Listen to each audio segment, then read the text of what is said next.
গাউসুল আজম আব্দুল কাদের জিলানী রহমতুল্লাহ আলাইহি ইসলামের ইতিহাসে এক উজ্জ্বল আলো, তাসাউফের এক মহান সম্রাট।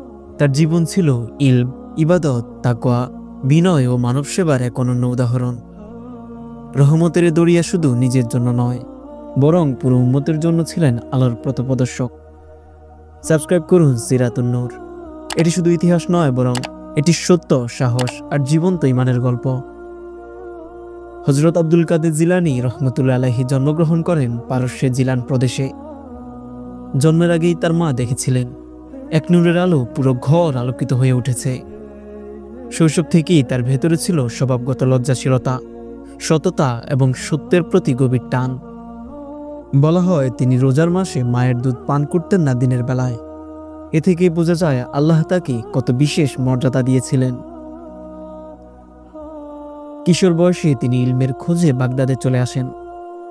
বাগদাদ ছিল তখন জ্ঞান ও সভ্যতার রাজধানী।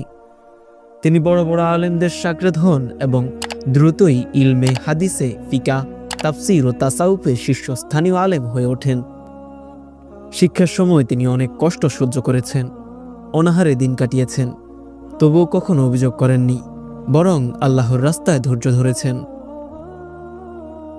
তার শরীর ছিল ক্ষীণ, কিন্তু হৃদয় ছিল পাহাড়ের মতো শক্ত। ইবাদত ও জিকির ছিল তার জীবনের মূল শক্তি। রাতের অধিকাংশ সময় তিনি কুরআন তেলাওয়াত করতেন। তার নুরানি চেহারা দেখে মানুষ সোজা হয়ে যেত।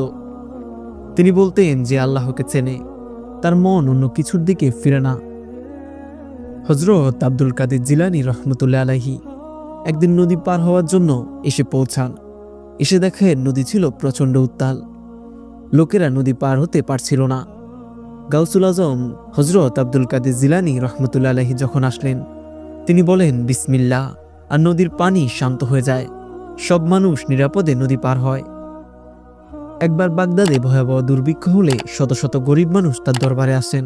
তিনি দোয়া করতেন আর আল্লাহর পক্ষ থেকে খাবার হাজির হয়ে যেত। মানুষ বলতো এ ঘর থেকে কেউ খালি হাতে ফেরে না। একদল ডাকাত একদিন তার কাফেলাকে লুট করতে চায়, কিন্তু গাউসুল আজম হযরত আব্দুল কাদের জিলানী রহমতুল্লাহ আলাইহি তাদের সামনে দাঁড়ালে ডাকাত সর্দার থরথর করে কাঁপতে থাকে। তিনি লুট করতে না পেরে কাঁদতে কাঁদতে বলেন, হুজুর, আপনাকে দেখে মনে হচ্ছে আল্লাহ আমাদের দিকে তাকিয়ে আছেন।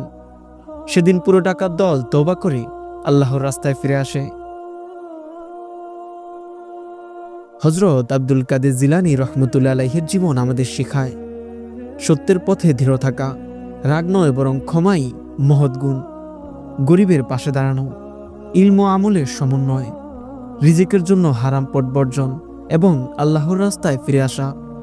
আল্লাহর উপর সম্পূর্ণ ভরসা যে রাখে, আল্লাহ তাকে সম্পূর্ণ সাহায্য করেন এবং নিজের নিকটে করে নেন।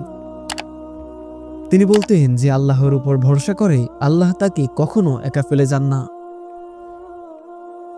গাউসুল আজম হযরত আব্দুল কাদের জিলানী রহমতুল্লাহ আলাইহি 1166 সালে ইন্তেকাল করেন, কিন্তু তার শিক্ষা আজও কোটি মানুষের জীবনে আলো ছড়াচ্ছে। বাগদাদে তার দরগা আজও লাখো মানুষের শান্তির ঠিকানা। গাউসুল আজমের জীবন আমাদের জন্য এই বার্তা নিয়ে আসে, চরিত্রই মানুষের সবচেয়ে বড় পরিচয়। দুনিয়া যতই ব্যস্ত হোক, আল্লাহর কথা ভুলে গেলে চলবে না। মানুষের উপকার করাই আসল বড়ত্ব।